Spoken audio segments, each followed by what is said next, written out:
Hello बच्चों, स्वागत है आपका अपनी classes exam study with you में। बच्चों हम लोग जो है कक्षा 12वीं का भूगोल पढ़ रहे हैं, जिसमें हम लोग क्या है सारे ही चैप्टर के जो शॉर्ट वाले आपके जो क्वेश्चन आंसर है, जो अति लघुत्तरीय क्वेश्चन है, जो आपके बोर्ड एग्जाम में, त्रैमासिक एग्जाम, हाफ ईयरली एग्जाम में डेफिनेटली आने हैं ये क्वेश्चन सारे। ठीक है, इन सभी चैप्टर्स जो क्वेश्चन आपके एग्जाम में बनते हैं। तो बेटा अगर आप लोग चैनल पर नए हैं तो प्लीज़ आप लोग चैनल को सब्सक्राइब जरूर कर लीजिएगा। साथ ही साथ बेल आइकन को प्रेस करना आप लोग बिल्कुल भी मत भूलिएगा, जिससे कि क्या होगा, आपका एक भी इंपॉर्टेंट जो है नोटिफिकेशन वो मिस नहीं होगा। और दूसरी मोस्ट इंपॉर्टेंट बात बताइए है कि जो मैं क्लास पढ़ाता हूँ आप लोगों को, इस सब के जो पीडीएफ है, ठीक है, जो भी नोट्स हैं, सबके जो भी पिक्चर वगैरह हैं, फोटो वगैरह हैं, ये मैं डेली इंस्टाग्राम पे, व्हाट्सअप पे, फेसबुक पे, ट्विटर पे, ठीक है, टेलीग्राम पे डेली डाल रहा हूँ। तो आप लोग बिल्कुल उन सभी जो है लिंक दी है डिस्क्रिप्शन बॉक्स में, आप जाके ज्वाइन बिल्कुल हो जाइएगा। जिससे ही क्या होगा, आपको सारे नोट्स मिल जाएंगे। ठीक है, उसके बाद क्या आप इन नोट्स को लेकर अच्छे से अपनी तैयारी जो है वो कर सकते हैं। ठीक है, ऐसे बच्चे जो कोचिंग नहीं आ पाते ऑफलाइन कोचिंग क्लासेस में हम लोगों के पास, वो आके बिल्कुल जो है वो पढ़ सकते हैं। इनसे ही बिल्कुल पढ़िए आप लोग। ठीक है, बिल्कुल लीगल नोट्स हैं और डेफिनेटली ये सारे जो क्वेश्चन पढ़ा रहा हूँ मैं, ये जो है आपके एग्जाम में डेफिनेटली 101% जो आने हैं। ठीक है, जो बच्चे ऑफलाइन कोचिंग वगैरह आते हैं हम लोग के पास, उनसे आप पूछ सकते हैं ऑफलाइन बेच वगैरह से। ठीक है, तो बेटा आप लोग ये सब क्वेश्चन को जो है अच्छे से पढ़ने की पूरी पूरी कोशिश कीजिएगा। और कुछ भी अगर आपको डाउट आता है तो बिल्कुल आप मुझे इंस्टाग्राम पे मैसेज कीजिएगा, फेसबुक पे मैसेज कीजिएगा। बिल्कुल आपके डाउट का, सभी डाउट का समाधान मेरे द्वारा हाथों हाथ किया जाएगा। ठीक है, पर्सनल मैं खुद आपके डाउट पूरे क्लियर करूँगा।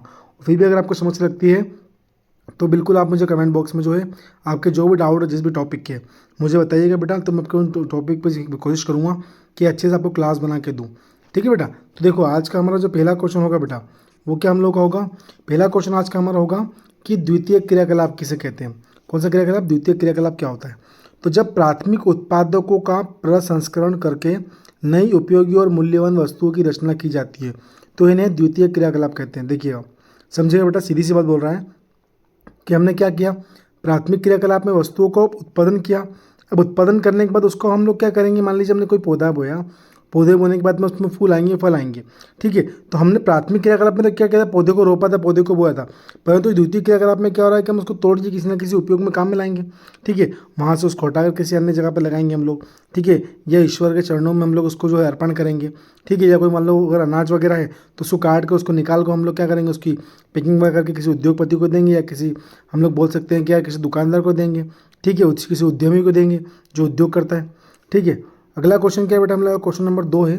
देखिएगा, क्वेश्चन नंबर 2 क्या बोल रहा है बेटा कि उद्योगों की स्थापना किस स्थान पर की जानी चाहिए। देखो, पहली बात ये बेटा कि उद्योग वहीं पे स्थापित होते हैं जहाँ पर उनको आसानी से कच्चे माल की जो है आपूर्ति हो जाती है।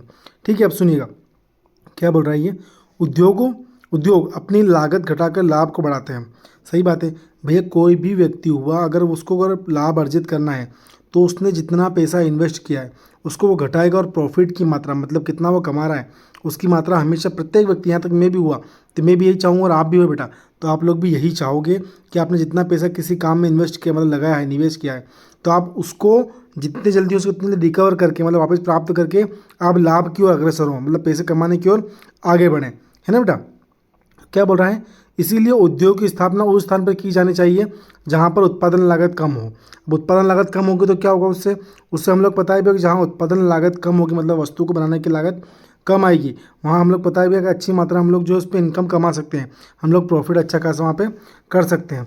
ठीक है बेटा, अगला क्वेश्चन देखते हैं। क्वेश्चन नंबर 3 क्या बोल रहा है हम लोग का, क्वेश्चन नंबर 3 बोल रहा है बेटा कि रासायनिक उद्योग किस पर आधारित होते हैं। तो देखो, रासायनिक उद्योग क्या है, रासायनिक पदार्थ पर उद्योग पर आधारित रहेंगे, जैसे कच्चा तेल रासायनिक पदार्थ में हो गया।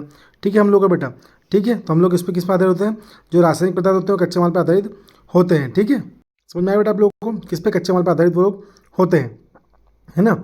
अब सुनिए, रासायनिक उद्योग प्राकृतिक रूप से पाए जाने वाले रासायनिक खनिजों पर आधारित होते हैं, जैसे पेट्रोल, रसायन उद्योग में खनिज तेल, पेट्रोलियम पर उपयोगी होते हैं। ठीक है, जैसे ये उद्योग है।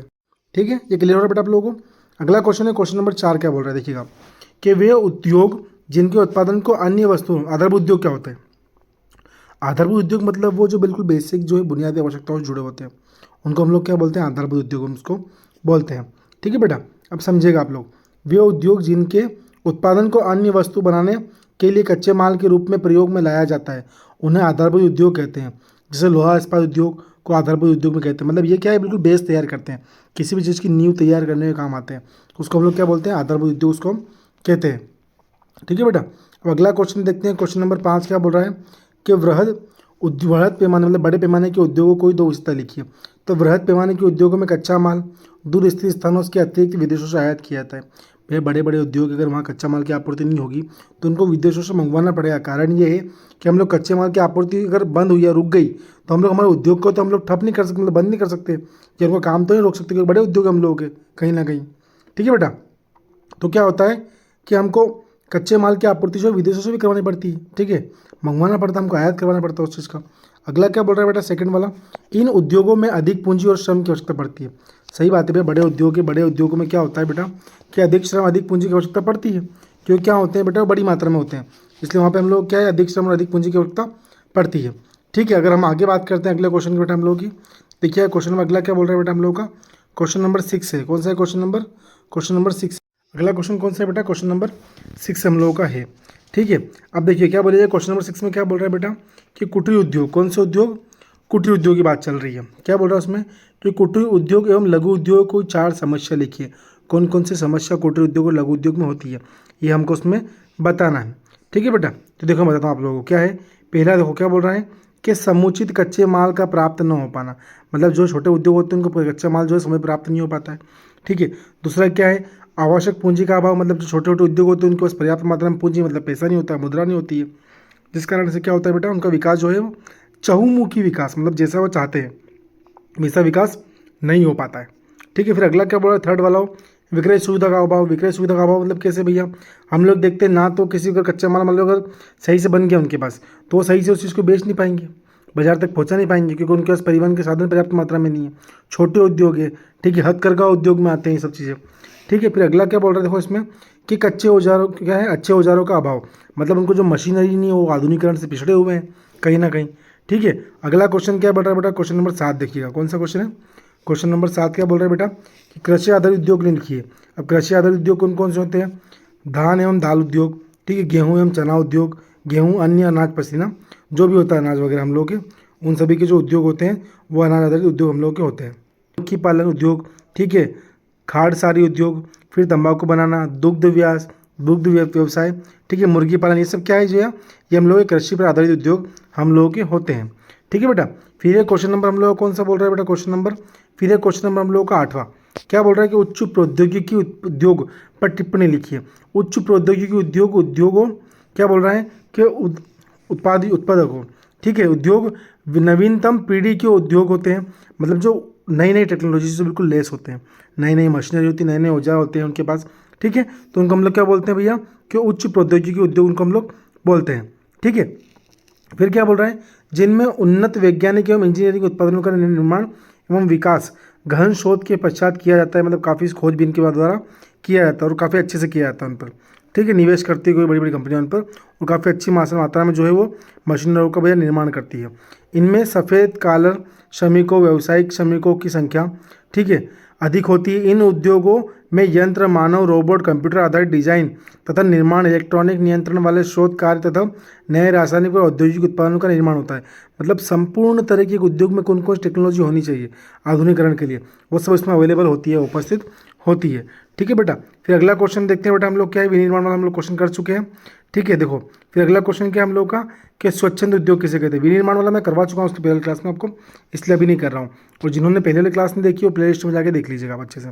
ठीक है, पूरी प्ले लिस्ट और काफ़ी सारे इंपॉर्टेंट, मैं बोल रहा हूँ वर्ड टू वर्ड जितना भी आपके सिलेबस में दिया है, हर एक question with NCERT with syllabus, ठीक है, विथ चैप्टर वाइज आपको पूरा मिलेगा।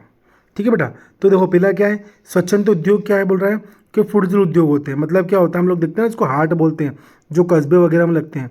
ठीक है, देखो सुनना, वह उद्योग होते हैं जिसमें संसाधनों या परिवहन जैसे कारकों से प्रभावित हुए बिना किसी भी स्थान पर स्थापित किया जा सकता है। जहाँ मन पड़े हम उसको वहाँ पे स्थापित कर लेते हैं। हम लोग देखते हैं हाट बाजार जो होते हैं, वहाँ पर क्या होता है, ग्रामीण क्षेत्र के बहुत सारे लोग जो आते हैं वो क्या करते हैं, पौधे वगैरह बेचते हैं। ठीक है, हाट जाकर, ठीक है, अनाज बेचता है, कोई किसी प्रकार की वस्तु बेचता है, ठीक, कोई कपड़े बेचता है, बहुत सारी चीज़ें ऐसी जो होती है जिनका व्यापार व्यवसाय उसमें किया जाता है।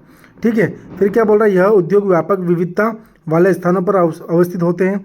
ठीक है, जहाँ पर जो हम बोल सकते हैं कस्बा होता है, जहाँ पर हम लोग बोल सकते हैं 20 से 25 गांव मिलते हैं, वहाँ के लोग आते हैं, वहाँ पर स्थापित होता है।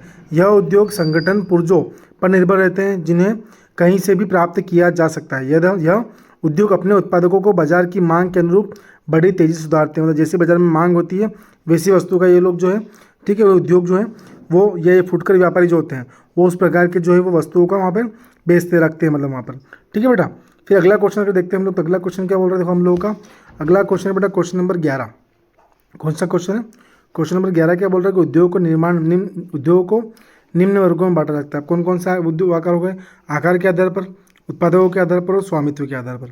ठीक है, कौन सा है? स्वामित्व के आधार पर, है ना बेटा। अब देखो आप इसको समझिएगा, स्वामित्व के आधार पर कैसे बोल रहा है, थोड़ा देखो देखो अब क्या बोल रहा है कि आकार के आधार पर मतलब कुटीर उद्योग होते हैं, छोटे उद्योग होते हैं, छोटे पैमाने के उद्योग, लघु उद्योग, थोड़े बड़े उद्योग होते हैं। ठीक है, और बड़े पैमाने के उद्योग बिल्कुल बृहद पैमाने के उद्योग होते हैं। ठीक है, फिर क्या उत्पादन के स्वरूप के आधारभूत उद्योग हो गए हम लोगों के। ठीक है बेटा, फिर दूसरा क्या है? उपभोक्ता उपभोग है। तीसरा हो गया कच्चे माल पर आधारित उद्योग है। ठीक है, चौथा कृषि पर आधारित उद्योग है। पांचवा क्या बोल रहा है? खनिज आधारित उद्योग है, रासायनिक आधारित उद्योग है। ठीक है, वनों पर आधारित उद्योग है, पशु आधारित उद्योग है। तो ये सब क्या है हम लोगों के जो भी है उत्पादन की मात्रा पर निर्भर करते हैं। ठीक है, फिर कौन सा है? स्वामित्व के आधार पर क्या बोल रहा है बेटा, समझेगा कि स्वामित्व के आधार पर बोल रहे हैं वो कि सार्वजनिक क्षेत्र के उद्योग हो गए पहले, तो दूसरा हो गया निजी क्षेत्र के, और तीसरा क्या? संयुक्त, मतलब सार्वजनिक और निजी दोनों के मिले जुले उद्योग है हम लोग के। ठीक है बेटा, देखो ये क्लास हम लोग यहीं खत्म हो रही है बेटा। ठीक है, बिल्कुल अच्छे से अगर आप क्लास पसंद आ रही है आप लोगों को तो प्लीज़ चैनल को सब्सक्राइब जरूर करके जाइएगा आप लोग, और चैनल को जो है जो वीडियो है इसकी लिंक को बिल्कुल आप लोग लाइक जरूर कीजिएगा। और थोड़ा सा रिकमेंडेशन बेटा आपसे ये है थोड़ा सा कि प्लीज़ आप जितने भी आपके फ्रेंड्स हैं उन सभी को जो है वो जितना हो सके उतना जरूर शेयर कीजिएगा। ठीक है, थैंक यू।